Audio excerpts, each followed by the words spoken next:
So, hey everyone, welcome to another one of our Wednesday wisdom sessions at Metta Center. So, as always, I invite you to just come back into this space that you're in, into your body, into this present moment, and just let everything go. All of the things that happened this week, all of the things that happened today, just let that go and come back to this present moment, this moment that you're dedicating to your own self and you're taking for your own practice and that you're sharing with yourself and with all of us here today. So just come back and allow yourself to listen to this Dharma talk.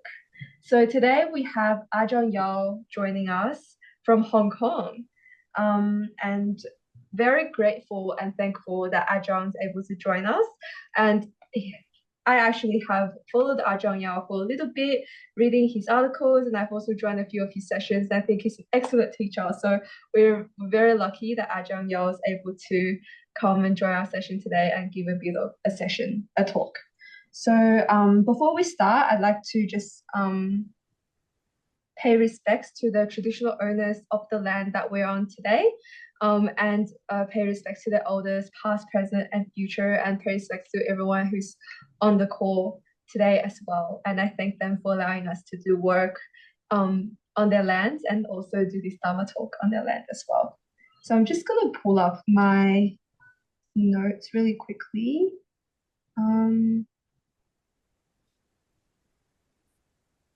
So today's topic is easing meditation. So easing meditation is the meditation method that Ajahn Yiu teaches, and that's based on the suttas of what the Buddha actually taught.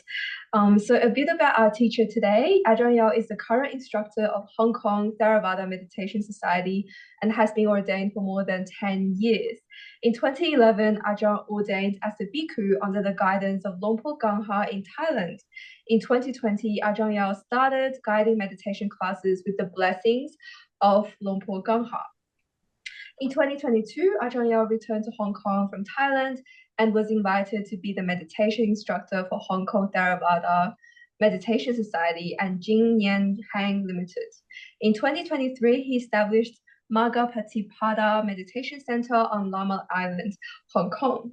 So as always, this will be an interactive session. Ajahn will start with a Dharma talk and a guided meditation, and in the end there will be a question and answer session. So if you have any questions, please feel free to pop them in the chat, and any questions in person you can also let me know and I can ask for you.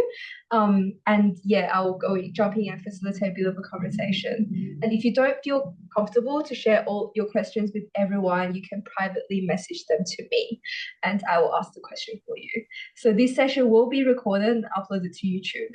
And without further ado, Ajahn, over to you.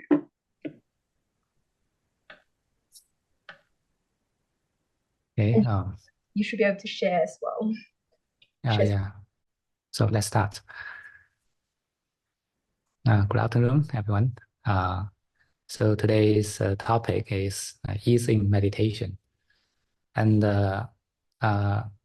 it basically means a kind of recollection through relaxation. That means that it's a method of meditation. We go into the absorption through relaxation. And before everything starts, so I need to introduce a little bit about the name of me. Ajahn actually is Yiu, and not Yao. Ajahn Yiu is a Cantonese pronunciation, and my Dharma name is Kantiko, which means endurance. Because in Thai tradition, usually we just use ordinary name in daily addressing. So usually we call Ajahn Yiu rather than Ajahn Kantiko. But of course, there are some, especially the Westerners, they like to use the Pali name as their daily name. But in the Thai tradition, the daily name is another one, and the Pali name is another. So the word Ajahn means teacher, and which comes from the Pali word Acharya. And in Thai pronunciation, it changed to Ajahn, but actually it means teacher. And ease in meditation. Ease in means ease plus in. And there are two meanings. in this combination of word combination, and one is kind of inward relaxation, as layer by layer, relaxing inward from the body to the mind to the dharma. And the second meaning is, it means a kind of attention. It's a way of attention. It's a balance between relaxation and absorption or concentration.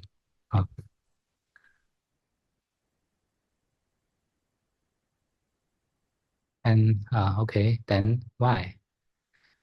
So let's start with the concept of 5 hindrances, because when we practice meditation, we are achieving for the so-called jhanas, but actually we are not looking for the jhana in the meditation, because it's not something that you can find in anywhere. If you are still with the 5 hindrances, it's impossible for you to enter the jhana.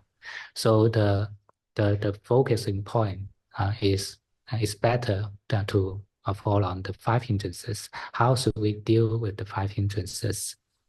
And when there's an absence of 5 hindrances, actually our mind is normally in jhana. We don't need to look for it. And the 5 hindrances includes sensual desire, which is desire for sensual pleasure or grasping on a sensory object. And the second is aversion, which means the ill will towards an object, or it's kind of resistance to that object. And the third is snort and torpor, means laziness and tiredness. And the fourth is restlessness and remorse. It's kind of agitation or wandering thoughts. Okay, the fifth one, last one, is doubt, which is skeptical doubt. And these are the 5 obstacles in our meditation. And basically, when we do the meditation, we are dealing with these 5 hindrances. And when you can solve these hindrances, then your meditation is success. And there are 3 aspects of the 5 hindrances. I divide it into 3 aspects. The first one is the mental aspect, which includes the tiredness and agitation. Tiredness means snort and torpor, and agitation is the restlessness and remorse. And the second aspect is the emotional one. It's a grasping of sensual pleasure or resistance to it. So it includes a sensual desire and aversion. And the third aspect, I name it as cognitive aspect, a lack of right view, and thus we have the doubt. So when we are dealing with the 5 hindrances, we are dealing with the 3 aspects of the body and mind. And also, according to when we talk about the second definition of ease in, which means a balance of the way of attention or awareness, there are 2 kinds of concentration. So the first one is stressful, and second one is happy one. When people are doing meditation, most of the meditators who try to develop the concentration, they'll use an object to concentrate onto, but they normally they will ignore their emotional states. Usually they do it with the stress, but actually it's not necessary to concentrate with stress. We can do it happily. So this is the point that I want to pass to you. It's ease in meditation. It's kind of happy concentration. And the easy meditation has the root from the sutta. It's an Anapanasati Sutta. Actually, I just gave it a name, but it's not some invention of me. It's from the Buddha's teaching. In the Anapanasati Sutta, there are totally 16 steps in the Anapanasati, which means the mindfulness on breathing. And the first four is about the mindfulness of the body. So when we're doing the breathing meditation, the first step is to notice the long breathing. When we are breathing in, we are aware that it is long. When it is long, we know that it is long. The second step, when the breathing is short, then we just know it is short. The third, experience the whole body while breathing. So when we are breathing, we notice the whole body. We feel the whole body, and then continue with the fourth. Is tranquilizing the bodily formation. When you feel the body, you feel the bodily formation, and then you pacify it with breathing. And these are the four steps in the mindfulness of the body in the Anapanasati Sutta.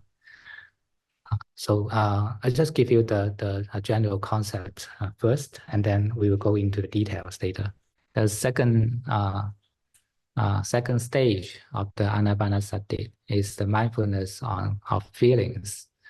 So there are also four steps in this stage. The first one is to experience rapture while breathing. So after we pacify the bodily formation, and our mind will be in a state of released. So you will feel the rapture. It's a pleasant feeling in the mind. So you just experience rapture when you're breathing in and out. And the second is experience pleasure. Pleasure is kind of more bodily happiness. And it is more subtle than rapture. Rapture is kind of warm, or it's something with temperature. But the pleasure is kind of cool, more serene pleasure of the body. It's more peaceful. And the third step is to experience the mental formation as a whole when you're breathing. So it's similar to the third step in the mindfulness of the body, is to feel the whole body. And now it's just to feel the whole body mental formation as a whole. Just know it. Is there still some activities here?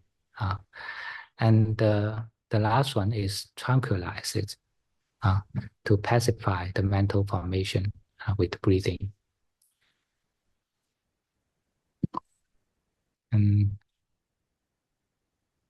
Okay, and then followed by the mindfulness of the mind. And there are also four steps in this stage. The first one is to experience the mind while breathing, because with the eighth step, when we tranquilize the mental formation, and then the mind is completely in upekkha, in equanimity, and the feeling, the attraction of the feeling is reduced, and that's why the mind itself is more obvious to you, to your awareness. So you follow this step is to experience the mind itself while you're breathing. And the second step in the mindfulness of mind is to blossom the mind. The blossom mind means to make it open, make it kind of boundless. So the Pali word for this is apipamodayam, apipamodayam cittang. Literally means a kind of very happy mind. But it's not a kind of it's not a happiness of in the feeling, because we have passed the mindfulness of the feelings already. So it's impossible to arouse the feeling again. We pacified all kinds of feelings already, and this the very happiness, the blossom in the mind is kind of opening the mind or make the mind smile. It's an action, it's not a feeling. And the next step is to stabilize the mind while breathing. When you open it and you stabilize it, make it more still, make it more subtle. And finally, it's liberating the mind while breathing. So this liberation doesn't mean nibbana. It's a liberation from the perception, liberation from the weight of the mind. So actually, it's kind of liberation of mind is kind of samadhi state, not a nibbana. And then there are the 4 steps of the mindfulness of dharma. The first one is to contemplate impermanence while breathing. So every breath you take, you just contemplate impermanence, and then contemplate dispassion. With the contemplation of impermanence, then it's natural that your mind will lose passion towards the object, because when you see the nature of impermanence of it, you find that it's impossible for you to attach to it. So it's reducing the passion or the craving. Passion actually means craving. So the second step is dispassion. And then when the dispassion develop deeper and deeper, and you enter the cessation, it's the cessation of the cravings in the meditation. And finally, we contemplate the relinquishment while breathing. This relinquishment means to let go the whole body and mind, let go the 5 aggregates. And here means the nibbana. So what we can learn from the descriptions from the Anapanasati Sutta, we just conclude in a single sentence. It's a kind of step-by-step cessation of formations. And in the sutta, there are 3 kinds of formations. The first one is the bodily formation, kaya sankhara. It means all activities in the body. For example, the muscle tension, breathing, heartbeat, or energy vibrations, or other things like this. And the second is the verbal formation. Verbal formation actually means the thinking. There are 2 kinds of components here.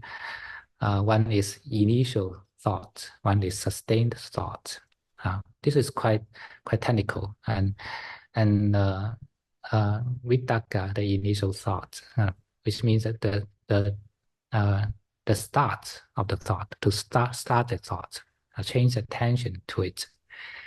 And vichara means sustained thought. It means when your attention is stay in the certain topic and then investigate it. So it's when the combination of vitakka vichara actually means thinking. So verbal formation means thinking. And the third formation is mental formation, mano sankhara. Mental formation means feelings and perceptions.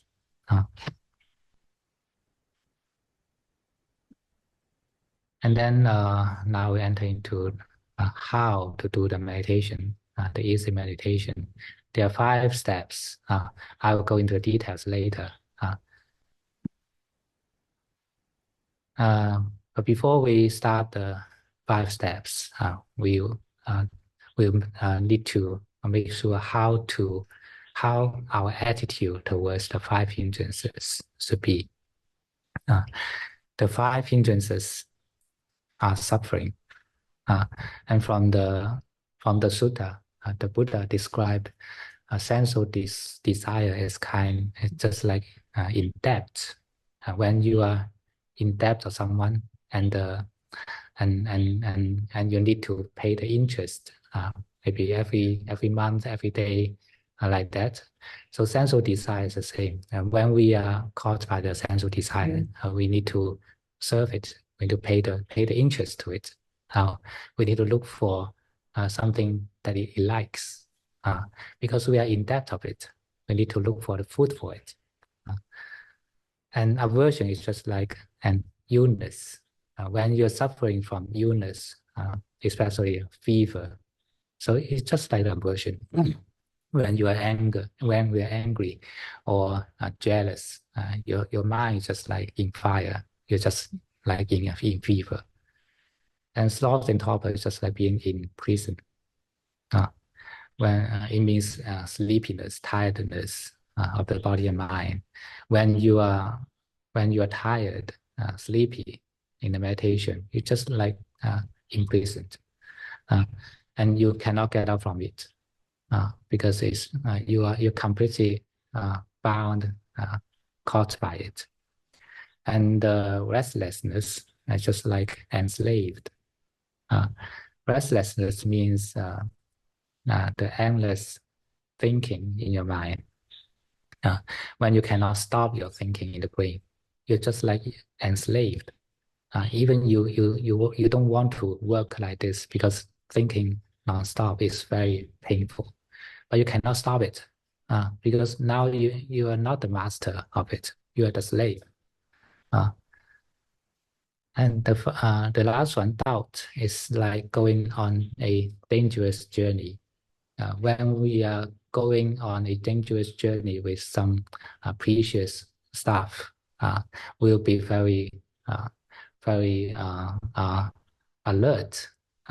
So once there are some people going on the path of you, and or some strange sound somewhere near you, you'll be very alert. You feel very stressed. So when we are doubtful, our mind just like on such dangerous journey.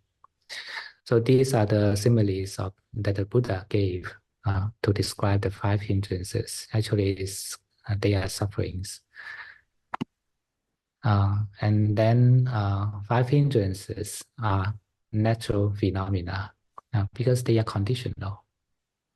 It's not something evil. I don't think that it is something evil or something should not happen in my mind. It is conditional. When we think too much, and this naturally would lead to mental agitation and tiredness, right? And if we are frequently in an emotional fluctuation, then our sense of cravings and aversion will be very, very strong.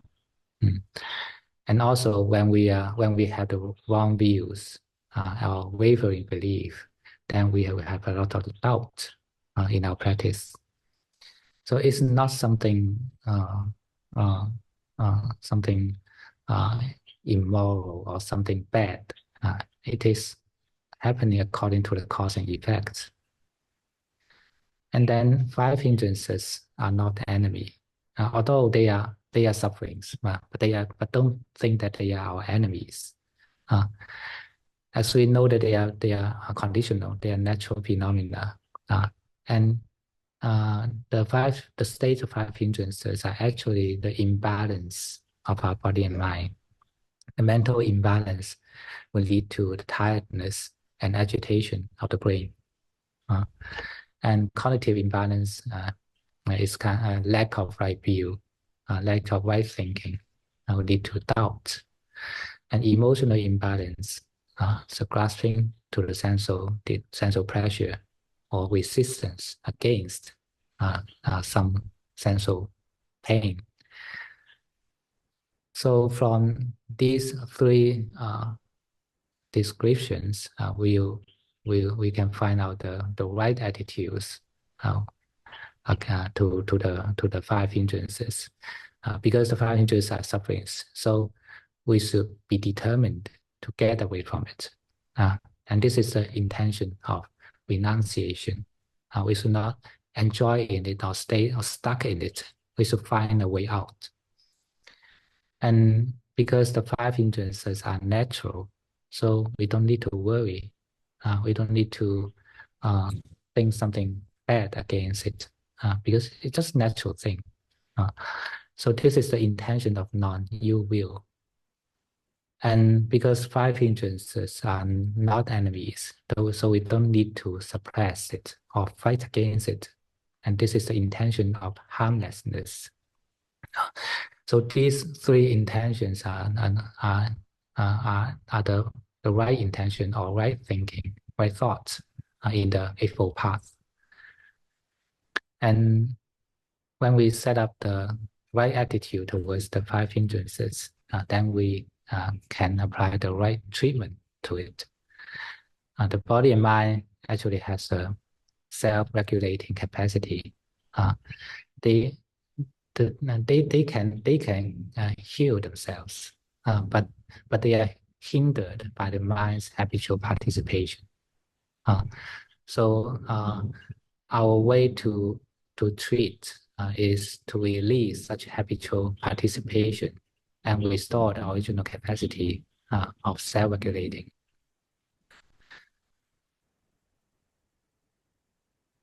And I have a simile on this. It's a landing airplane.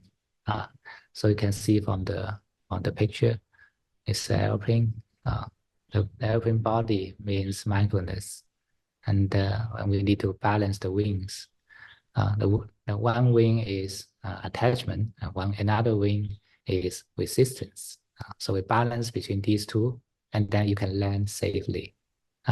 So keep the balance of mind, neither attachment nor resistance, and then reduce the power gradually. And this is a safe method to land your craft. And the second simile is just like sunlight. Sunlight gives brightness and warmth to everything, but without interference. So here sunlight means our mind, and brightness means awareness, and warmth means loving kindness, or it's a kind attitude towards towards your meditation object. But the more important point is without interference. Although you care about it, but you don't interfere it. You give out your kindness and brightness, but don't interfere anything on the earth. And so this is the right attitude that we need to apply when we are solving the problems of 5 hindrances. And then after that, we can enter into the actual method to deal with the 5 hindrances, to relax the body and mind. The first step is to relax the body. And this is corresponding to the contemplation of the body, mindfulness of the body parts in the Anapanasati Sutta. And you can see from the picture here, I don't know it's a name for this powder or stone, Mani stone, Mani Pao, like that.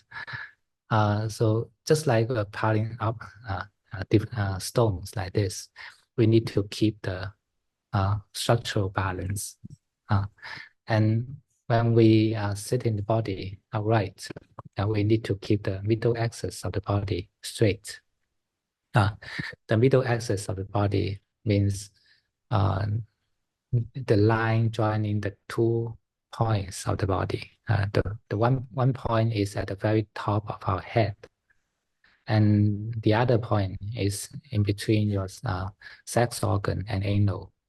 So you can draw a line between these 2 points, and this is our middle axis of the body. So when we are sitting meditation, we can keep the middle axis straight, and this will give you a structural balance of the body. When your body is structurally balanced, then you can relax deeper than usual. You can relax to the to the highest extent. So the key point is to keep the balance, or especially to keep the middle axis straight. And this is the way to relax our body. And the second step is to relax the brain. As we know, the thinking is the activities of the brain, and it is belong to the verbal formation. And in the Anapanasati Sutta, it doesn't mention any verbal formation, but I include it in the mindfulness of the body, in the what is kind of subtle bodily formation. So when the brain is the thinking or verbal center, and the key point to relax the brain is to be non-disturbing sunlight. So this is what I said in this simile. So you just give out your awareness and kindness, and then don't disturb. So you can see from the picture here, the sunlight lightens the dust in the air, but it doesn't interfere. So the dust can still float freely in the air in its own way. When we want to settle the brain, we just lighten the brain and don't disturb. When you are not disturbing, actually you are reducing the energy supply for the thinking. You just be the non-disturbing sunlight. You are not the thinker. When you are the thinker, then the thinking can never stop. But when you are the sunlight, then you just note the thoughts happens in your brain, and then do nothing. Don't disturb it. Once you know, and then it just pass away. So be the non-disturbing sunlight is the way to relax the brain and to settle down the thoughts in the brain. And then the third step is to relax the heart. Now here the heart means the emotional center of us, or sometimes I will call it heart chakra. It's an energy center about the emotion. So this is corresponding to the mindfulness of the feelings in the Anapanasati Sutta. And the key point to do this is by embracing love. Embracing love is a kind of soft emotional state.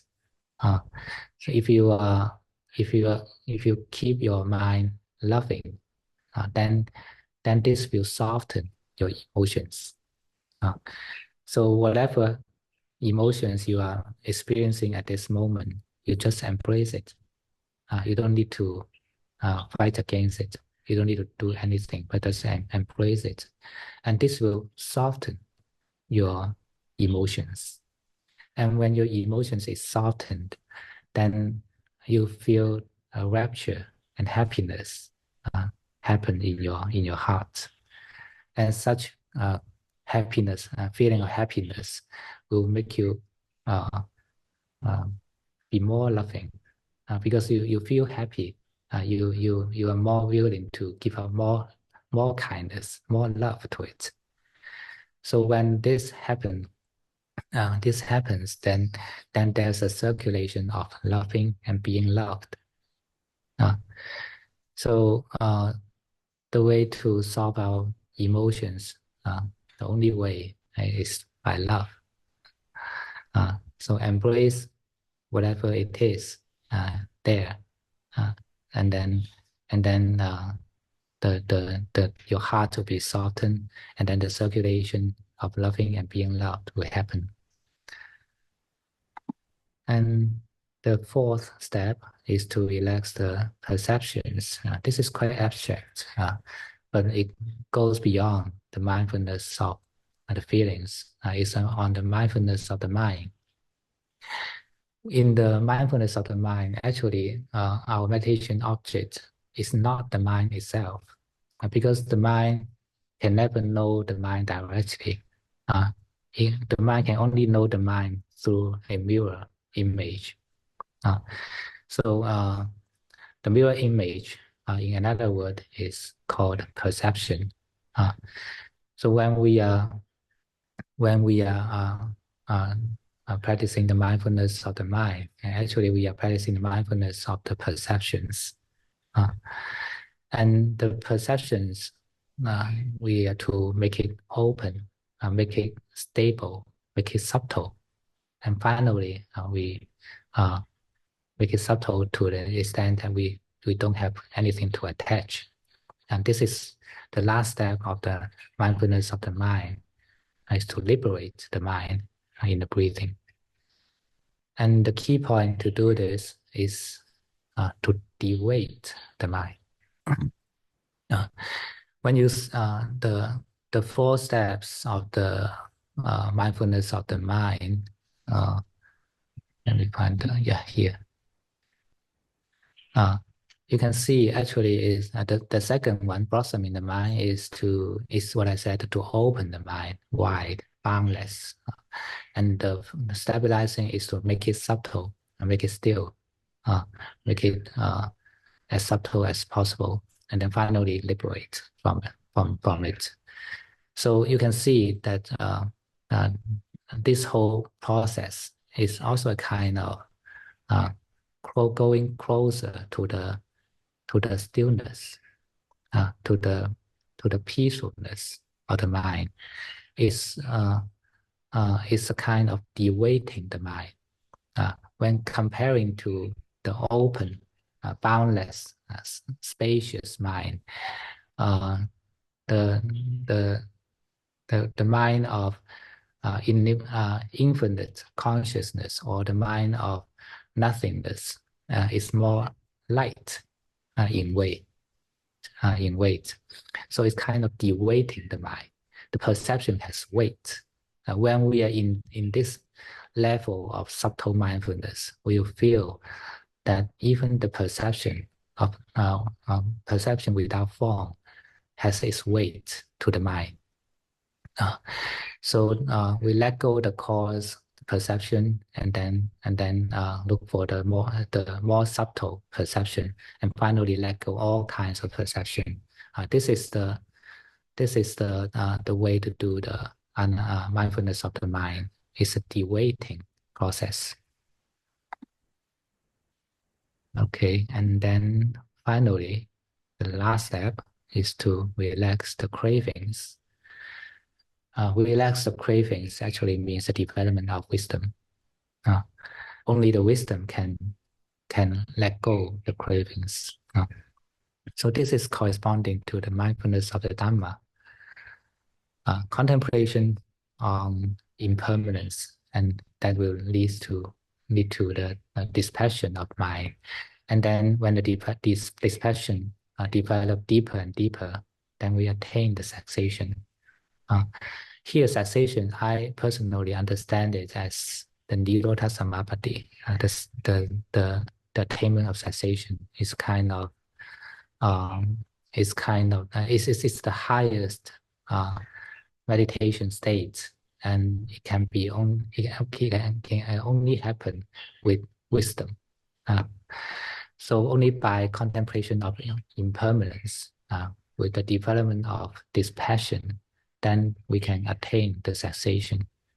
In the cessation, the cravings are destroyed completely or partly. And by practice of cessation, this will lead to ultimate relinquishment. That means nibbana. So here, in this stage, the key point is dispassion. What's the purpose to contemplate on impermanence? Is to develop dispassion. It's not just to see impermanence, see the changes, and then finish. If you really understand the Dhamma from the phenomenon of impermanence, then this will this will lead to the dispassion in your mind. Your craving will reduce. So only when the dispassion happens, then the wisdom can develop. If there's no dispassion, then it's just mindfulness, but not wisdom. So the key point here is dispassion. This is the way to measure whether we are correctly practicing vipassana or not. The correct vipassana should have its result as dispassion. But if you simply know that the changes, it doesn't lead to any dispassion or then any understanding, then it is not wisdom. So these are the 5 steps in the easy meditation. So start from the body, right? Structural balance, and then the brain, non-disturbing sunlight, and then the heart, embracing love, and then perception, de-weighting the mind, and then finally cravings is dispassion. So these are the complete steps in the Anapanasati practice. And I call it the easy meditation because it's kind of relaxation. Or actually relaxation means let go. It's a let go step by step. Just let go your body, let go your feelings, let go your mind, and then finally you come to the Dhamma. Dhamma is something without ego. Dhamma is everything without ego. When there's absence of ego, everything is Dhamma. Okay, then there's a frequently asked question: why with breathing? Because when we are practicing the relaxation or mindfulness, it's necessary to have the breathing. Why we combine the breathing with the step-by-step relaxation. So in the meditation, we need the object and the continuity for relaxation. The objects of relaxation means the body, the brain, the feelings, perception, cravings, like this. You need to have an object to relax, because relaxation is not an object itself. Relaxation just means the reduce of applying force, reduce of stress. So you need to find out the stress first. So look for the stress in the body, in the brain, in the heart, in the perception and cravings. When you can feel it, feel the suffering of it, then you can relax it. So these are the objects for our relaxation, and it looks the space dimension in our meditation, and also besides the objects, we also need to cultivate the continuity of relaxation. So that's why we need breathing, because breathing is a continuing reminder of the present moment. When you are still with the breathing, then you are safe. You are at the present moment. So this knows the time dimension in our meditation. So they are not 2 objects. The breathing and the relaxation of different parts are not 2 objects. They can be combined together as one object. So yeah, that's why there's another question frequently asked. So one object versus various objects.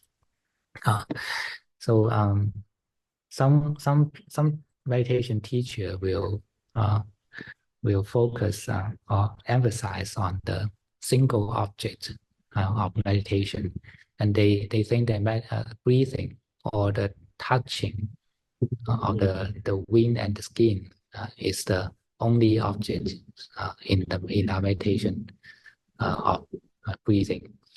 But actually, when this is not what our mind perceives.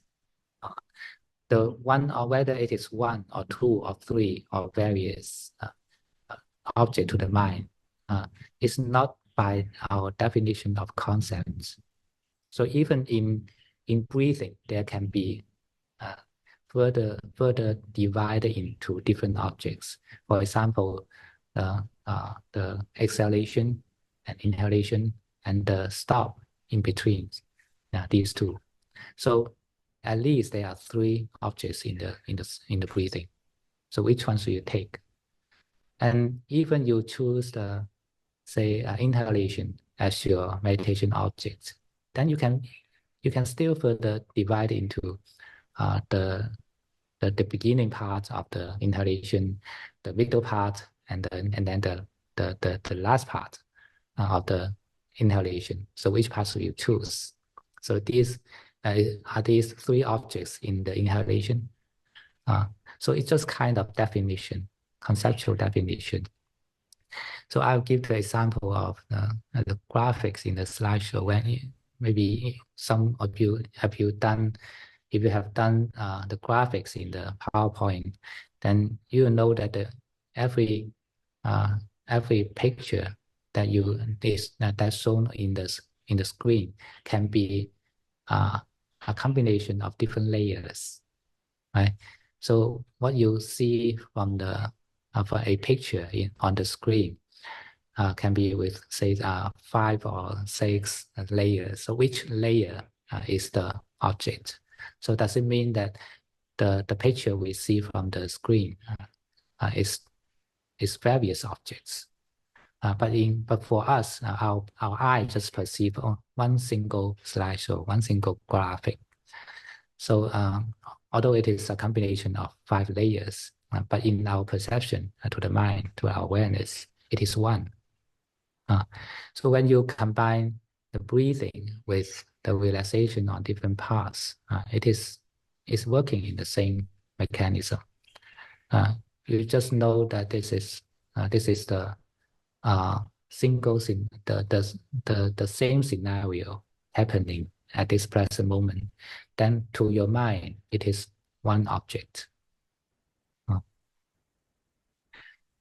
Okay, so this is the end. So here finish the theories. So basically, the easy meditation is relaxation step by step. And with the relaxation, it doesn't mean that we are relaxing the awareness. Some people will do the wrong relaxation. When they try to relax, they just hypnotize themselves to relax. But they don't have the object to relax. Or someone, when they're relaxing, when they don't have the object to relax, then they are to relax the awareness itself. So very soon they will feel sleepy. This is not the right relaxation. The right relaxation should be combined with mindfulness. And if you want to relax deeper, then you need to have a better mindfulness, more mindful. Only with the deep mindfulness, then you can have the deep relaxation. But we should do it step by step. The mindfulness is developed in this process will be more and more subtle, because the object that you are relaxing is step by step is more and more subtle. The body is the causes part of this person, and followed by the feelings, and then the mind, and then the dharma, the cravings. So when we develop the mindfulness from the cause object, then it is ready to develop the more subtle one. So this is the mechanism of the Anapanasati Sutta, the teaching from the Buddha. There are 4 stages, but of course these 4 stages can be done as one single meditation method, or you can divide it into 4. You can use any part of the 4 stages as as your practice of anapanasati. It is also possible. So up to now, any question on the theories? Yes. Sorry. Also Yes. technically from my side. We do have one question, Ajahn. So Yes. someone asked, I would like to ask Ajahn what to do in meditation or in daily life if one has strong, unusual feelings like sadness or depression. How do we embrace it? Yes. Embrace it doesn't mean to change it. So if you really want to embrace your sadness or depression, then you should allow it. You should let it be, rather than want to kick it out. If you want to kick it out, then you are not embracing it. You are refusing it.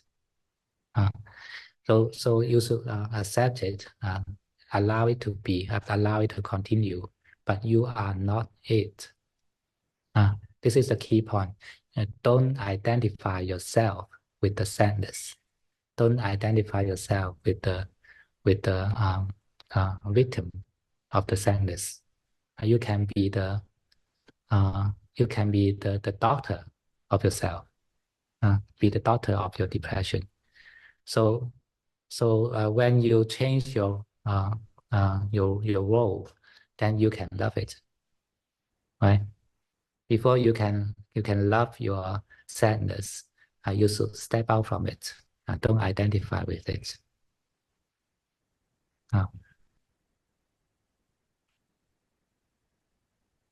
Thank you, Ajahn. And we have two more questions. Yes. One of them is, thanks, Ajahn, for the presentation. You mentioned that in each of the steps, there is relaxation and letting go. Are there elements of meditation that need to be developed or cultivated? Yes. When we let go all these hindrances, actually our mind is getting closer and closer to jhana. It is developing, but we just don't give it a name, because I don't suggest to name it step by step. To name the attachment, it would be another hindrance for us. Once you name your attainments, then you just keep on checking. Oh, what have I attained now? So you have attained the first step, second step, third step, and then you naturally will have craving to it. So craving is one of the hindrances. So just focus on the subtraction rather than to look for something new, look for some attainment. Remember, in the meditation, we gain nothing. Finally, we gain nothing. We just back to the origin, back to the original phase of the mind. When the mind has the five hindrances, it is not the original mind. It is a sick mind, ill mind. So by meditation, we solve the five hindrances. This is to cure the mind back to normal, and we gain nothing. We just let go.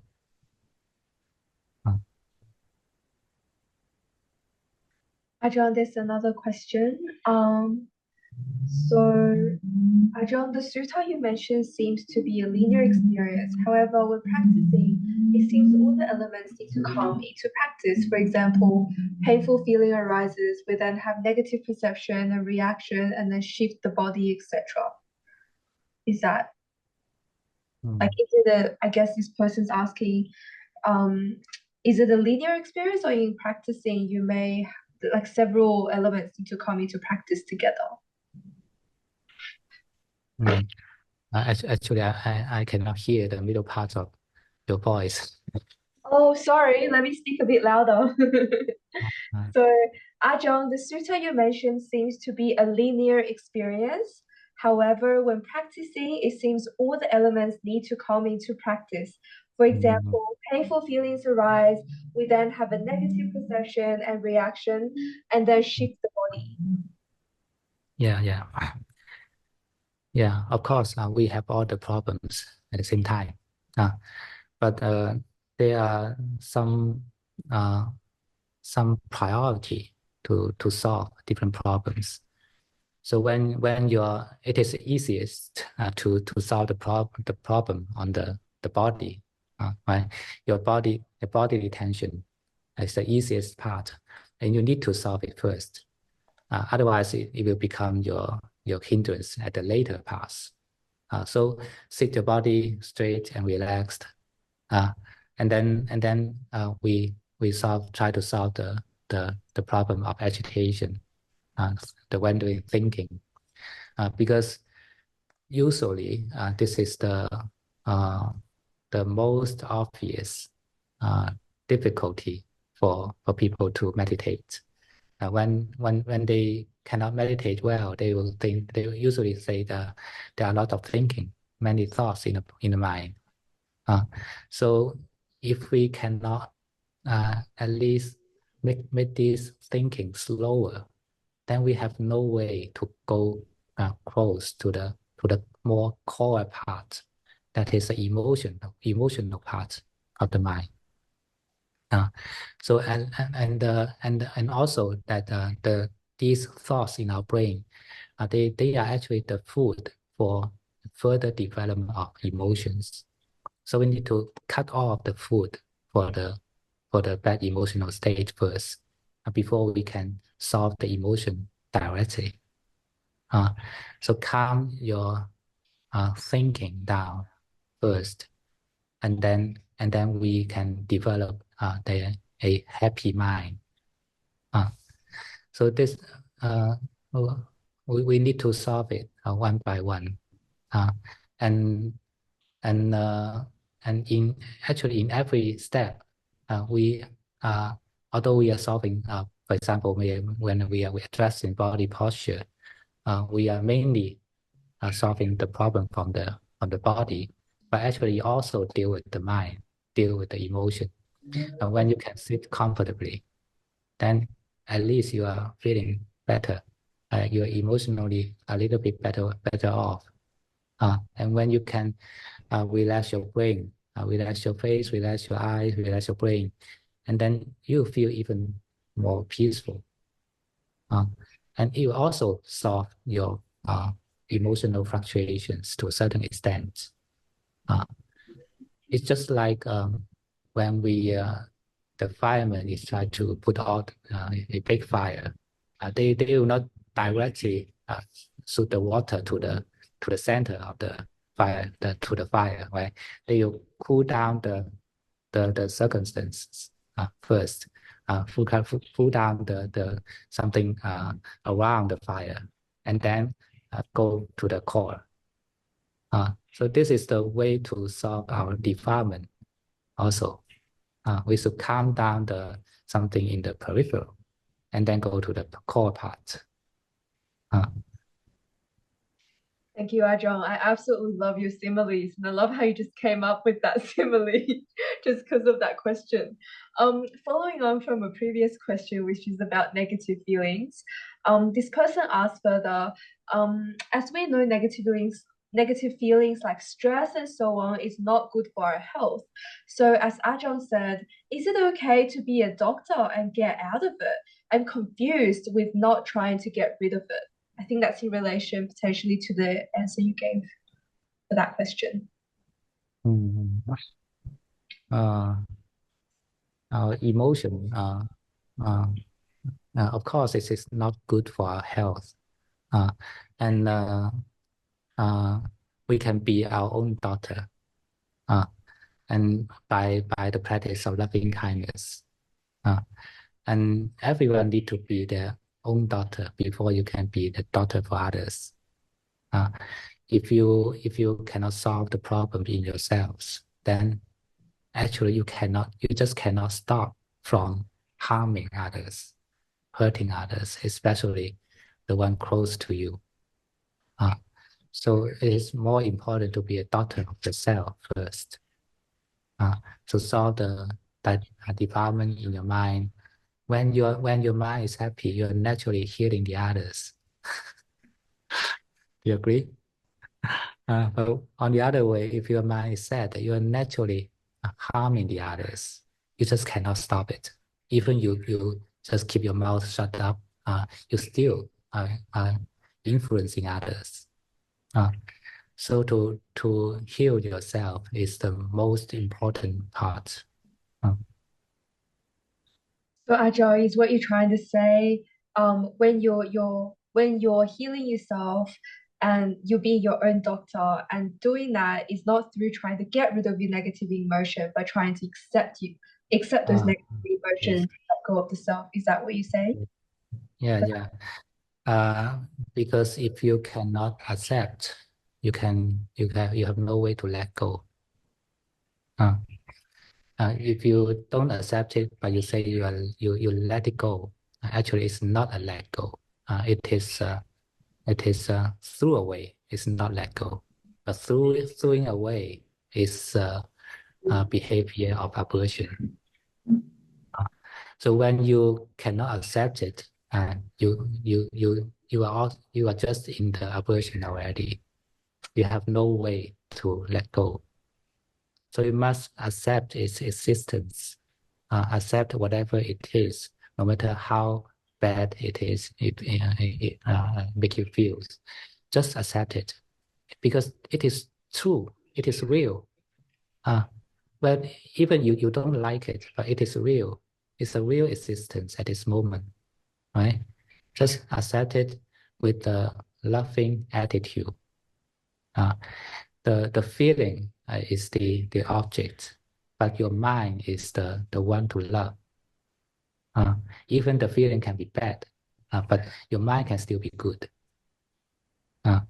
So just allow the bad feeling. You accept it with embracing love, and then you find that even you don't have the intention to change it, but it will change. That's beautiful. And this person, if you have further questions, please let me know. And on that note, Ajahn, I think we're ready to move on to the meditation. And if you have any other questions, there's another chance to ask questions at the end. So don't fret. Over to you, Ajahn. Okay, so we now try to practice meditation for a short while. You won't be long. I guess maybe 30 minutes. It's short. And just forget everything you heard, and then clear your mind and prepare to meditate. So you find a place to sit.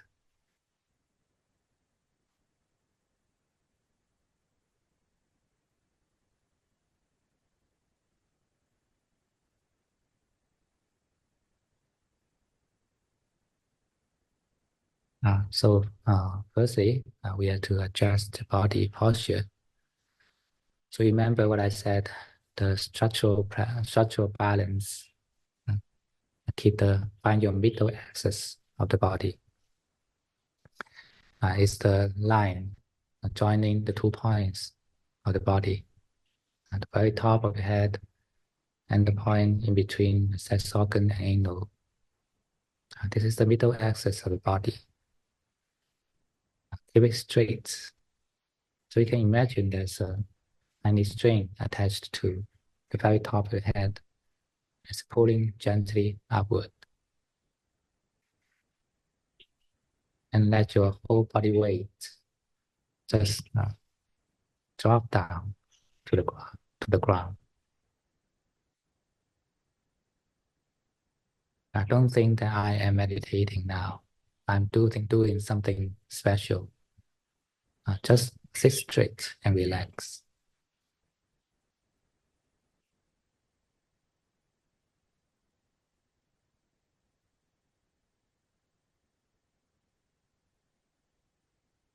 And you will notice the body is breathing.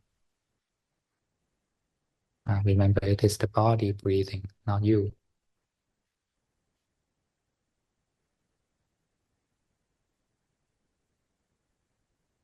The breathing is part of the body. You don't need to focus on it. and just know the body as a whole. Keep the middle axis straight and all other parts relaxed.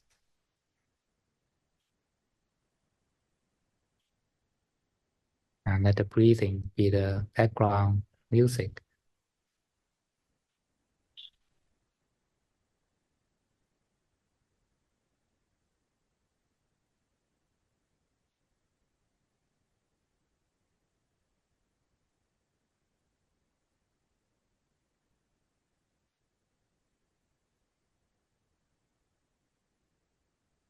Adjust your body posture, breathe naturally, and then adjust your mental attitude.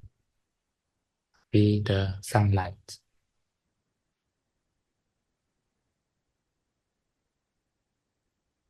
You are not the body, and you are not the owner of the body, not the manager of the body.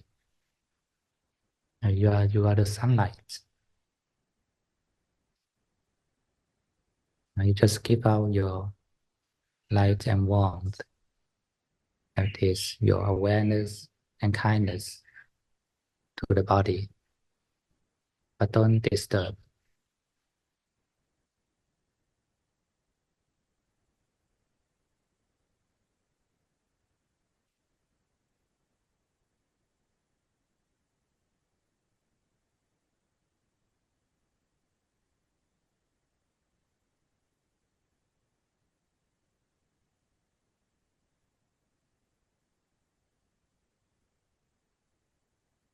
Show your kindness to the body or gratitude to your body when you are knowing.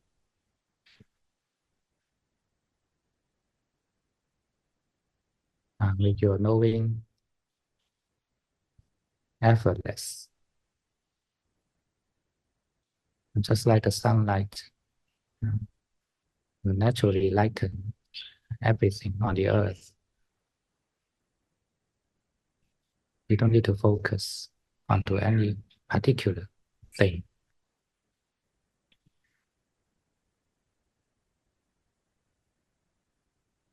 And just let the body sit straight, relaxed, and breathe naturally.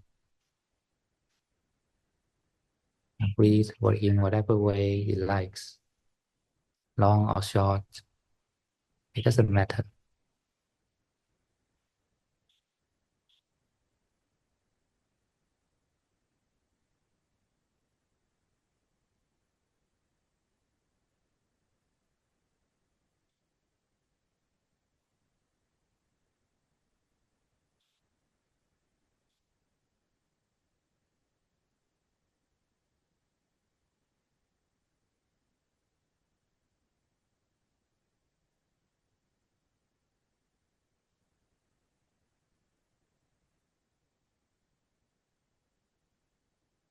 And it is the body sitting here and breathe. And the mind is the sunlight.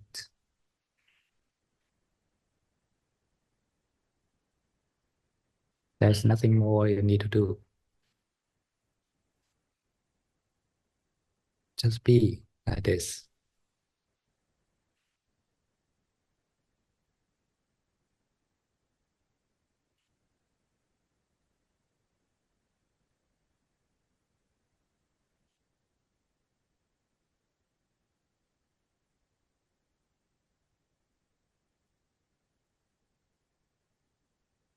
And keep being the sunlight.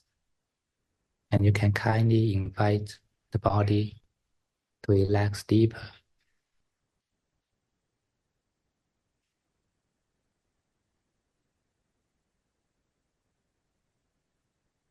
But keep your middle axis straight. And let your body be used to this upright posture.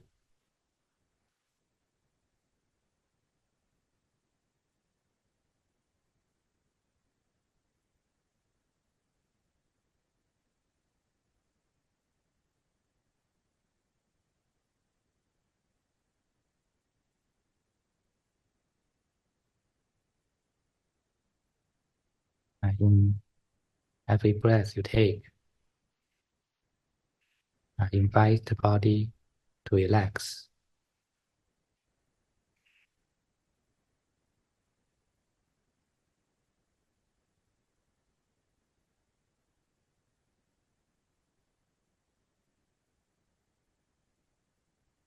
It is a kind invitation rather than a request.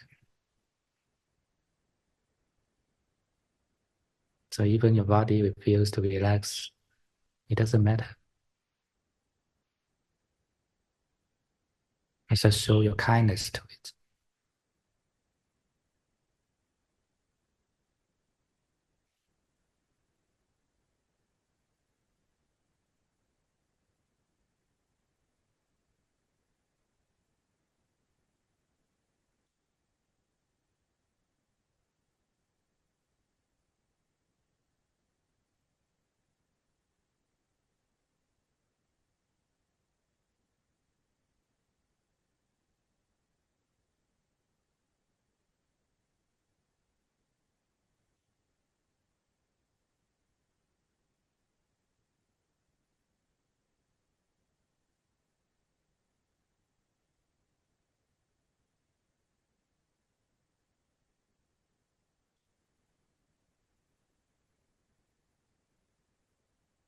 Be mindful to relax the body.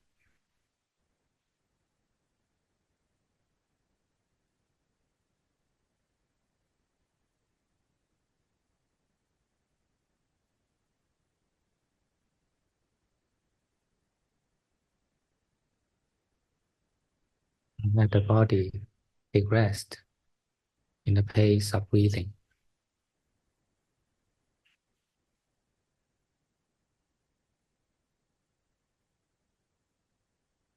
And you can kindly investigate your body to check whether there's some tension somewhere. And your face, shoulders, hip joints.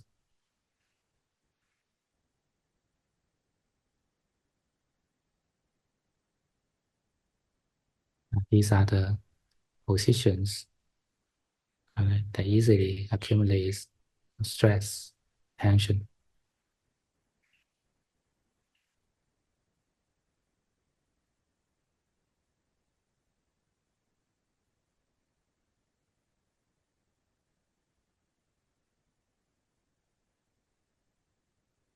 When you find the tension, kindly invite it to relax with the breathing.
With such continuing relaxation,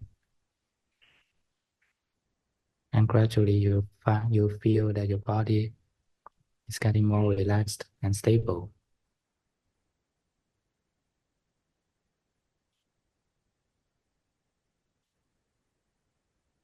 You can keep on waiting, wait for the body to settle down deeper.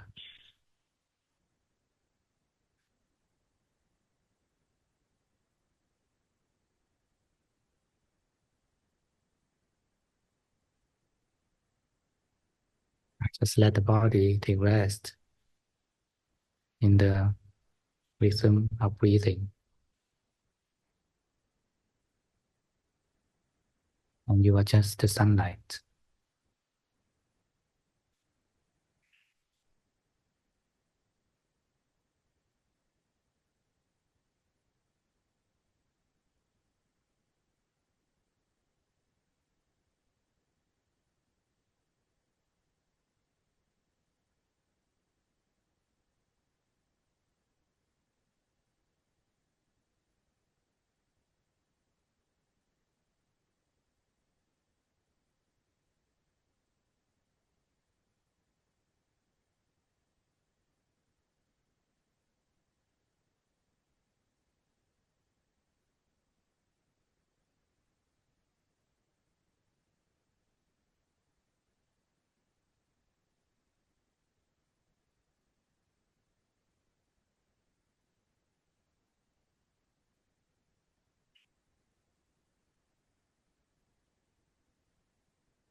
And you can view this body as a pile of round stone.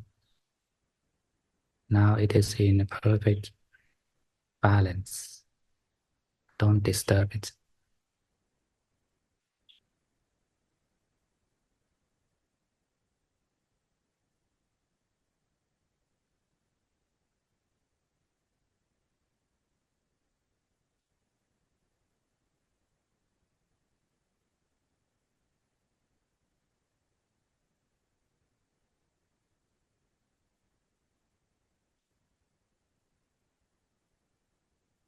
Like this pile of stone. Keep its balance in the wind of breathing.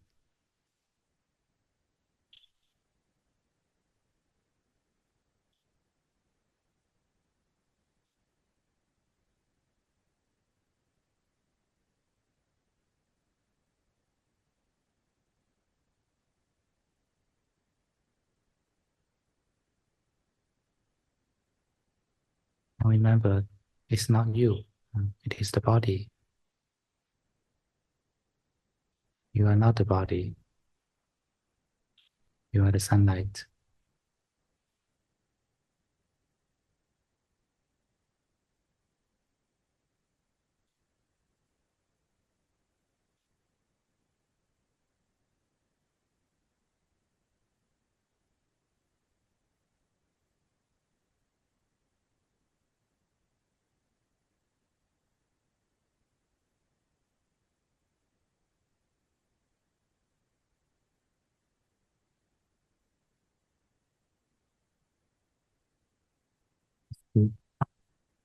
Your kindness to it, with a good wish to the body, may be relaxed, may be comfortable.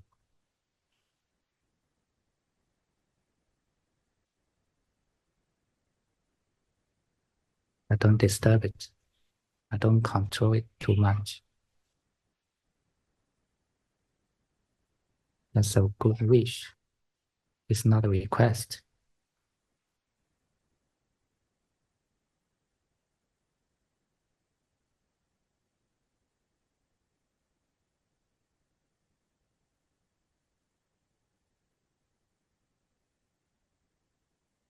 And after we settle down in the body, and now let us move to the area of head. Relax your face, facial expression. You can transform it. And this is a sign for your emotional state.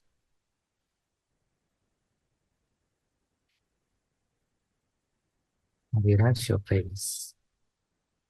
And this will also relax your emotion to a certain extent.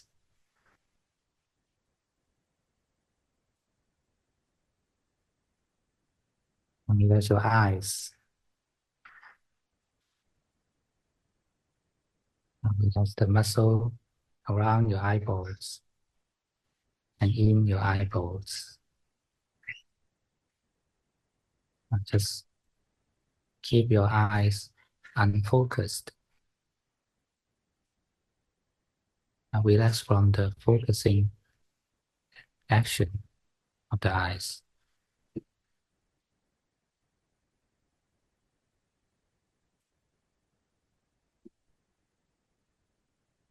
And keep it relaxed in this way, uh, in the pace of breathing.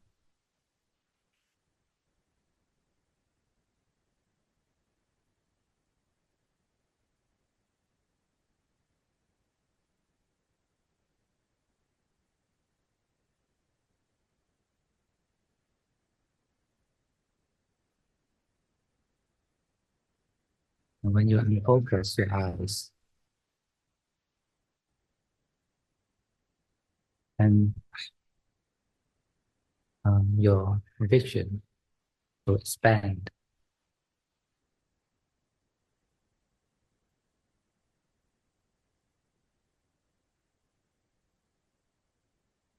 And it seems that your vision draws back to the center of your brain.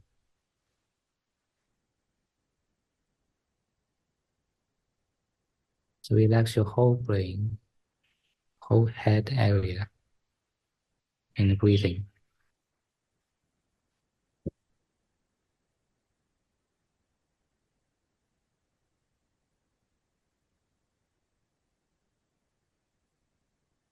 And you can feel into your brain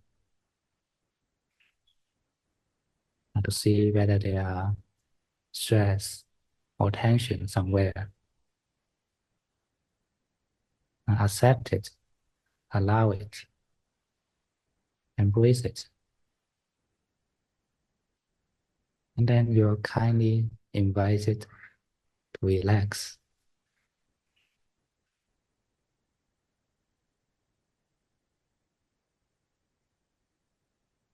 And allow it to release all the stress or tiredness.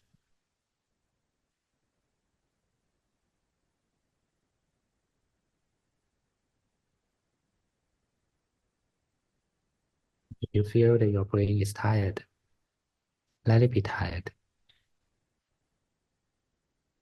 And let it take rest in the breathing. We can just let it sleep in the breathing. But you are not the brain. You are the sunlight.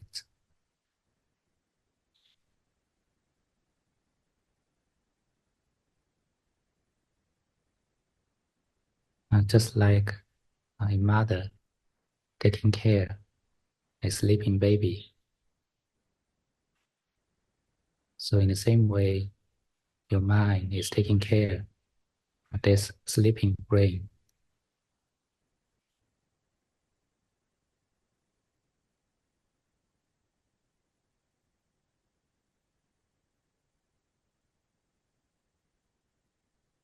And the mother pay attention to the baby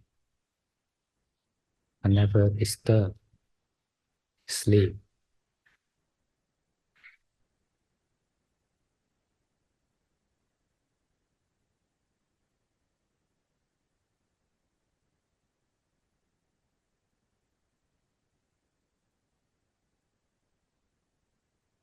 May you sleep well in the wisdom of breathing.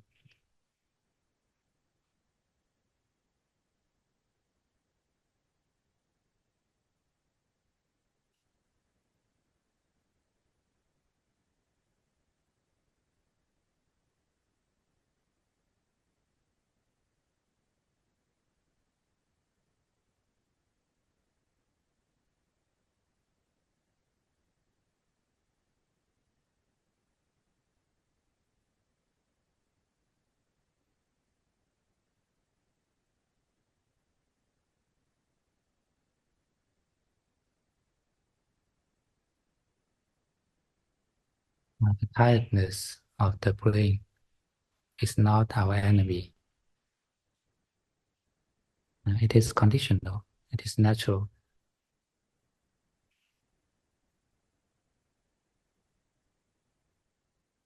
So only when you allow it to take rest, as he wish, then he can recover.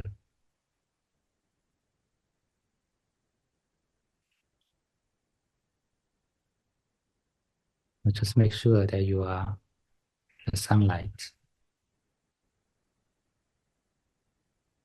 You are not the sleeper.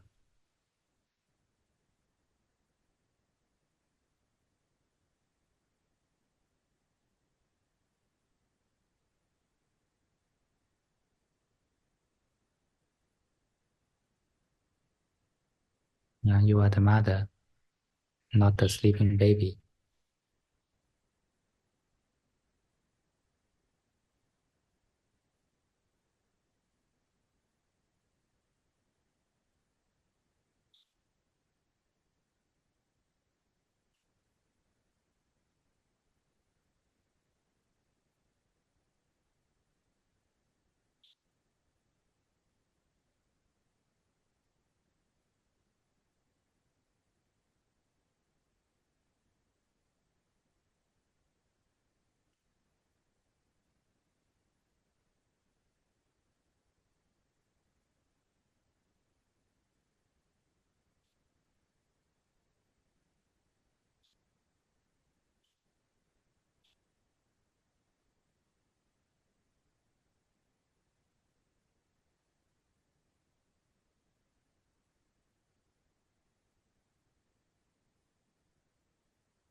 Even sometimes you get lost in the thoughts.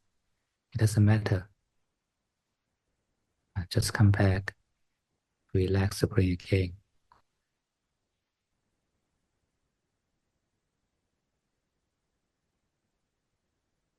And don't be afraid of the thoughts automatically jump out in the brain.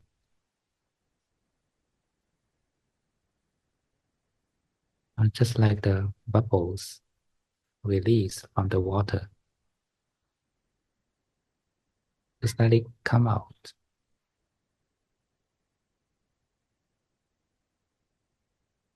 You just know it. Be kind to it. You don't need to suppress it. Actually, once you know it, you're already in the past.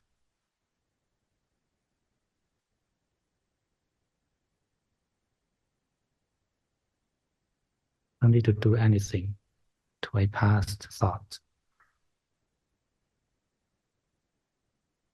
Just continue and rest the brain at the present moment.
Okay, hands up.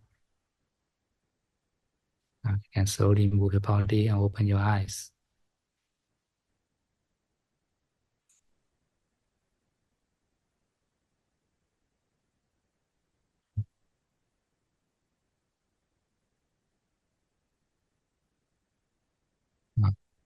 So these are the first two steps to relax the body and relax the brain. I hope you can follow me. And if you can relax well, then you actually your mind is closer to the Chinese state. So don't look down on this relaxation. It's not, although it's presented as something normal. It's not something low.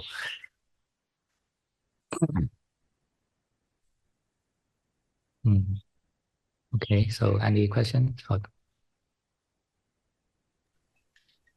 So if you have any, thank you so much, Ajahn, for that meditation. So if you have any questions, please feel free to pop them in the chat. And if you have questions in person, please let me know as well. And we can ask that for you. Ajahn, we just had a comment from Gillian Yes. and Eddie. They both said thank you so much for a wonderful meditation. Thank you so much, Ajahn, for that meditation. We do have a few questions to start with, and yeah, again, if you have questions as well, please feel free to pop them in the chat or message them to me. So the first question is, Ajahn, what is the role of nimitta in Anapanasati? Oh. Well, actually, Buddha didn't speak this word in the actual practice of meditation. Although of course, the Pali word nimitta appeared in the suttas, but it doesn't mean the nimitta as we understand now. It is something actually normal. Nimitta can be in different forms. It can be light, it can be a certain sensation in the body, or it can be kind of in the hearing or in smelling senses. So when our mind is relaxed and our the information, the message from the senses sometimes is magnified. So maybe when we can feel a strong light in front of us or some strong sense from the body. It actually is because of the relaxation of our nerves, of mind. So just don't be too interested in it. Such nimitta comes from the more and more relaxation and the reunification of the mind. So just focus on the work, on the relaxation and mindfulness. And even you don't want nimitta will happen to you. But if you just chase for nimitta, you just forget to relax, you just forget mindfulness, then you gain nothing. Your practice is doesn't have the benefit. So just focus on the main purpose of our practice. You are to deal with the 5 hindrances. This is the only work we need to do in a meditation. And when you can settle down your 5 hindrances, even you don't want jhana will come to you. Thank you, Ajahn. And we have a few more thanks as well in the chat. Also, someone said, I got disturbed towards, thank you for that beautiful meditation, Ajahn. I got disturbed towards the end by my university campus security, but this meditation was so deep and easy to do that I was able to ease into it immediately after, treating the disturbance almost as simple as to let go, as off as thought. So that was wonderful. Thank you for sharing, Simran. Ajahn, I just had a follow-up question with what you mentioned before. We don't need to cultivate any factors. Our main job is to just let go. I know that you talk a bit about the subtraction being the main practice of this meditation and of the practice. mind just talking a bit about that as well? Yes. The principle of succession will make our meditation easy and simple. Because we just don't think about what we need to gain from the meditation, or what we need to do in the meditation, but just to let go, just to undo, to stop doing. Meditation is a process of stopping doing, reducing your doing until your mind is non-doing. Non-doing is the complete stillness of the mind. That is the actual meaning of jhana or samadhi. But how can we get into such complete stillness? How can we stop the mind's doing? That is to relax that step by step. Finally, you relax. When you relax the cravings in the mind, your mind is perfectly still, perfectly non-doing. And such experience of right samadhi is very close to nibbana. And you understand the cause of suffering. It is from the innerst layer. It is from the mind. Start from our craving, and then our feelings, our emotions follows, and then our thinking, and then our body behavior. So when we see the very very core of the suffering, then we know where should we solve the problem. So by such relaxation, step by step, layer by layer, just like going deeper and deeper into the phenomenon of suffering, and we finally find that it starts from our craving. All the suffering starts from our cravings, and we understand the Four Noble Truths with such a practice of right samadhi. And that's why the Buddha only tell us to practice samadhi, practice jhana. And what he mentioned is the right samadhi is not just focus into one-pointedness. It is letting go layer by layer, letting go the five hindrances, and finally letting go the five aggregates. Actually, it's a small nibbana. You can understand. And with such experience, we understand the big nibbana. Okay. Thank you, Ajahn. And we have other questions. So one asks, how does one practice anapanasati in different postures? So just make your breathing as the background music of your life. So no matter what you are doing, you're going to just eating or going to the toilet or doing some housework, you just do it with the background of breathing. So don't make your breathing be at the opposite side of your daily work. Make it as the background. So let your breathing embrace your life. Not just to make it at the opposite part, opposite side. You need to give up your normal life in order to practice meditation. No, so make it the background.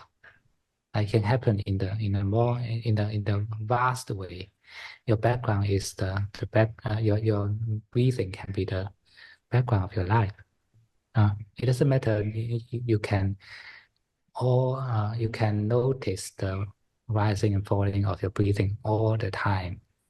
Don't request yourself to do this, but just remember when you are not, you end up paying attention to something else. Just come back to this background. When you need to do something with more concentration, so just focus on your work, but do it happily.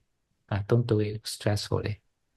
And then when you have nothing to do, just sit down and then come back. Welcome home. Just come back to the breathing. It's the background of your life.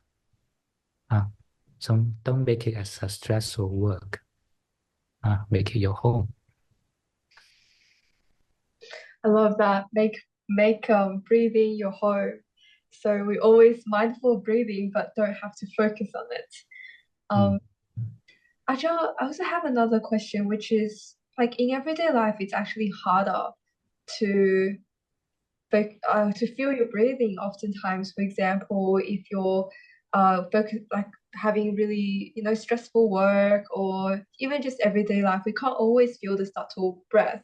So how can we then practice having breath as a home when we can't always be there, feel the home that's supposed to be there? Make it your home means that you should love your breathing. So if you don't love your home, you don't want to go home, right? Only when you love your home, then once you are free, you go home automatically. So change your way of thinking towards meditation, towards breathing. Try to love it and try to make it your home, make it your source of happiness. And then you know how to do it. Thank you, Ajahn. And that reminds me of one of the other instructions in your meditation, which is coming back to the heart chakra, or allowing you to come back to the feeling. What's the reason that we may be coming back to the heart chakra and cultivating that loving kindness in that step? Heart chakra means the center of emotions. Actually, it's not a physical organ, of course, but once we have some strong emotion, you feel tension in this part, right? In this part, the heart chakra. So it's a position in our feeling. It is corresponding to the physical part in the center of your chest, but it is in the feeling dimension. So it's only possible to you can assess it only possible by feel it, feel your heart chakra, feel your heart, and it is because it is the source of your emotion or the center of your emotion. When you feel this area, it is easier for you to experience emotion, whether it's a good emotion or bad emotion. And in the meditation, Anapanasati, we are to experience the good emotion, the rapture and the pleasure or happiness in the breathing. So when you want to feel into these feelings, you naturally find that your attention is at this area. So with such corresponding physical position, it's easier for you to identify these feelings and go deeper into it. So you can do the experiment yourself. Feel your happiness in every breath. And then when you feel really deep into it, you naturally find your attention is at the center of your chest. And into more subtle level, more and more subtle level. And you change from rapture to happiness and then to equanimity. Because it becomes more and more subtle. So it's kind of inward relaxation into the heart. Thank you, Ajahn. And in our guided meditation, often you take us from one stage to the next stage at a certain time. In our individual practices, are there certain signs at different stages that we move on to the next stage? Or is it like what you discussed, which is you naturally would move your attention to the rupture as it develops, and then you move your attention to the heart and so on? Like, how do we kind of know the next steps, per se, conceptually? If we express it in the perfect sense, the mindfulness of the body is enough for us to achieve the first jhana. So after you relax your brain, relax your thinking, and then happiness arises. This is the first jhana. So this is in the perfect standards. If you can do it deep enough, you can achieve the perfect standards. But there's also a lower standard. So when your body is no longer your obstacle for the next step, then you can move on. When your thinking is no longer your obstacle for the next step, then you can move on. This is the lower standard. So the minimum level. So you can, when you attain the minimum level, then you can move on to the next step. So even when you are relaxing your emotion, you can. It also has the effect to pacify your thinking.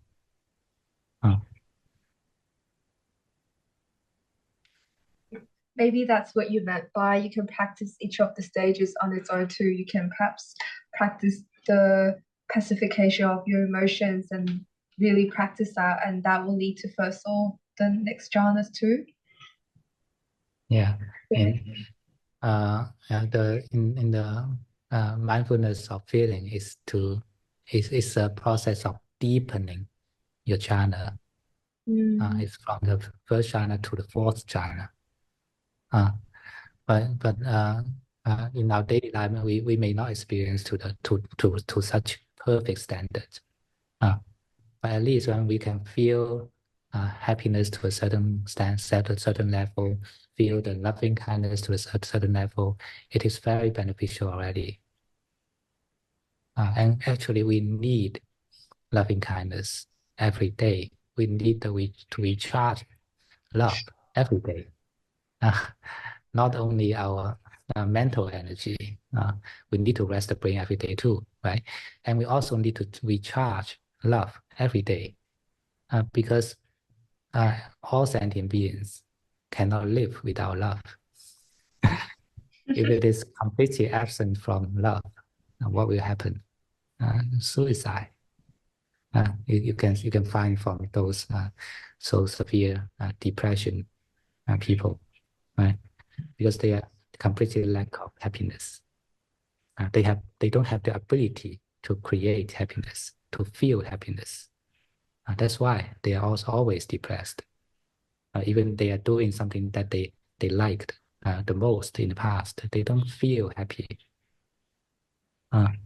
Because they lose such ability to feel happiness. So to recharge yourself with happiness, recharge yourself with love, it is to activate such ability, keep it activated, then you'll be free from the depression. What a beautiful thing if we can all cure all depressions in the world with loving kindness. Ajahn, At least you can prevent yourself to be depressed. But for the really severe depression patient, it's not suggested to solve the problem with meditation only. You need to help the situation with medication. If we are not depressed, if we are a healthy person, then practice meditation, recharge your happiness every day, and this will prevent you from being depressed. Yeah. And Ajahn, that reminds me of another teaching I really like from you, which is our natural constitution and versus what we lack at. So something that you teach is we may be naturally better at body or feeling or mind or dharma. So say someone is naturally good at one of the mindfulness, one of the constitution, but lacking another one, what advice would you have for them? So say someone might be really good at feeling the body, but not so much with the feeling, or someone might be really good at the feeling, but not so much the mind. Yes, there are people like this. When some people are really in lack of certain parts of the four foundations of mindfulness. For example, some people are unable to feel their emotions because they are so deeply repressed for such a long time. They cannot face their emotion, cannot face their heart chakra. When they try to face it, they will be feared. they will escape. They feel nothing. And, so this when it is like this, and then you of course you have a lot of problem in our meditation and in our daily life. So at least we need to have the ability to connect with these four levels of being: our body, our feeling, our mind, and dharma. If you are keep yourself able to connect with it, then you can practice meditation and cultivate your mind in a more balanced way. Thank you, Ajahn. And noting the time, we have one final question. In times of stress or sadness, or just an average day, how do we bring up on feelings of loving and kindness to help improve our mood? So as I said, first step to change your role. When you are caught by the emotions, actually you are playing the role as victim of these emotions. Maybe you are unaware with this, but you are unconsciously thinking that you are the victim of these negative emotions. So firstly, change such view. You know that it is this person suffering from the negative emotions now. It is this heart struggler suffering from the negative emotions now, and you are not it. You are the mother. You are the mother taking care of it, so you can still love it, although it is feeling painful. Right? You can still love it. Love doesn't mean that you are comfortable all the time. Only if you can love only when you're comfortable, then it's not true love. Right? So when you are suffering from the bad emotions, you can still love yourself. You can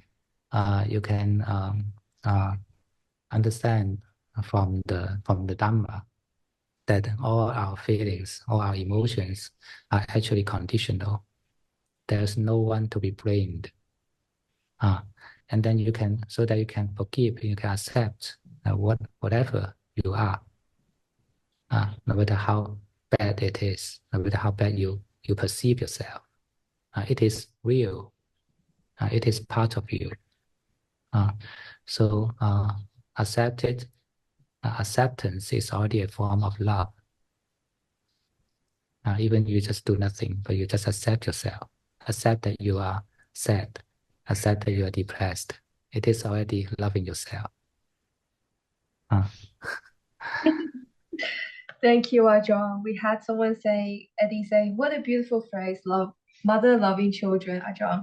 And also before I missed the comment by Zen, he said, have to make it comfortable. That's in reference to what you said about making your breath your home. And we also have many other things from our Metta Center friends and perhaps friends from your center as well. And noting it's 9:03, we might end here. So thank you very much, Ajahn. Is that okay, Ajahn? If we end here, if you had any other thing to say, anything else to say? Oh, did you hear me? Can you hear me, Ajahn? Yes, I can hear you. So I was asking, is it okay if we end here? Did you have anything else to mention? Thank you for attending this session. Yeah. And I hope I can make it clear about meditation and some Dhamma. I hope I can pass something good to you, and hope you can keep on your practice. It is good for ourselves. We are responsible for our own practice, and we are the only one responsible for it. We are not practicing for other people's, not even for the Buddha. We are practicing for our own happiness. Buddhism is a science of happiness. It teaches the cause of suffering and how to be happy. Only by solving the cause of the suffering we can be happy in the real sense, in the true sense. So understand and then practice. We need to recharge our energy every day, charge our mental energy, recharge our emotional energy, and hope you can be well and happy every day. And if there's a chance, we may meet in the future. Yes, thank you, Ajahn. Thank you so much for this wonderful talk. Many friends have expressed thank you. This is a wonderful session. And personally, I would like to also thank you for the wonderful session. I feel like all of your Dharma talks is so clear, and you have this metta, that loving kindness that you do, that I do feel from you whenever you do share this Dharma, this sincere wish that we could improve in our practice and be free from our suffering as well. So thank you so much for taking the time tonight to join us. I know that you actually cancelled your regular session to join us, so really appreciate you doing that for us and seeing and be able to share this precious Dharma and this precious easing meditation with us. Ajahn, we have a question, which is, will you consider coming to Sydney sometime in the future? Yeah, I will consider. Yes, that'll be wonderful, Ajahn. We have a group of people that can help you to organize Sangha care and tour and everything. So please let us know if you do consider and if we can help out. We also asked, the friend also asked, Sing Sing, when will you come? It is conditional. Looks like we need to understand the conditions better so you can come soon. Sing Sing is being urgent. Yeah, we'd love for you to come. We'd love for you to come. Thank you, Ajahn. And if you like, you can join my meditation session on every Wednesday. But the time is 7:30 Hong Kong time. I know when it is in Sydney. it's But 10. if it's possible for you, then you can join. Yes.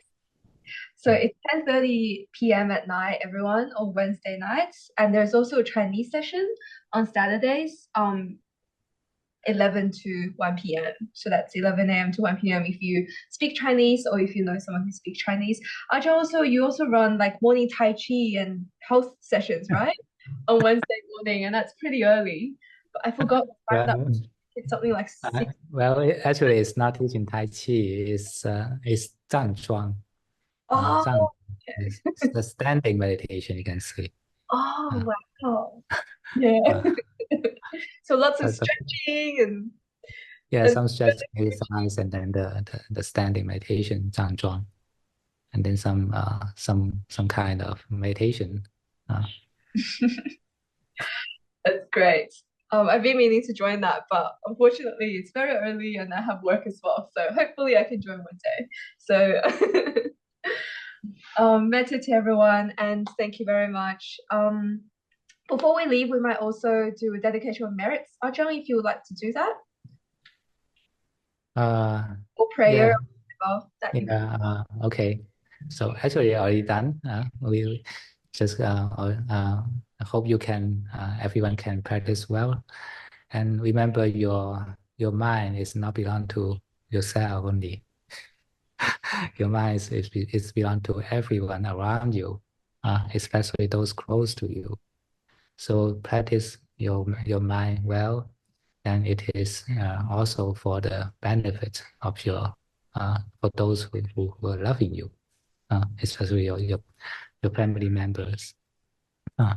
So practice well, you'll be happy, and such a happiness will naturally flow to the others. So no other blessing can be better than this. So I just bless you. Your own mind can be happy, can be free from suffering, free from five hindrances, and experience the ultimate peacefulness of Nibbana. Sadhu, sadhu, sadhu. Thank you. Sadhu, sadhu. Thank you very much. Thank you for joining. We also just have some Metta Center notifications as well. Next Wednesday, we have Thai Pub Lu from Plum Village to come and give a talk on meditation health. We have free beginner meditations on Monday, 6:30 to 7:30, free yoga in person, 6:30 to 7:30. We also have a free 9-day retreat coming up. That's during the Easter week. So how that goes is someone else will be donating for you to go to the retreat for free, and there will be a meta retreat. So you're very welcome to inquire. We still have a few spaces left. We also have a free Bhutanese Cultural Festival coming up on the 13th of April, and on that day we'll have many dancers and a Rinpoche, His Holiness Rinpoche, coming to Sydney to give a talk, but also show us their sacred mask dance. And this sacred mask dance is UNESCO World Heritage certified, and it will be a different way to share the Dharma. So looking forward to seeing you there. And as Ajahn said, if you would like to join his talks as well, you can contact me, I guess, and I can share the details with you. Thank you, everyone, and wonderful to see you. Have a lovely evening, and may you be free, happy, and peaceful. Thank you, Ajahn. Hey, see you, everyone.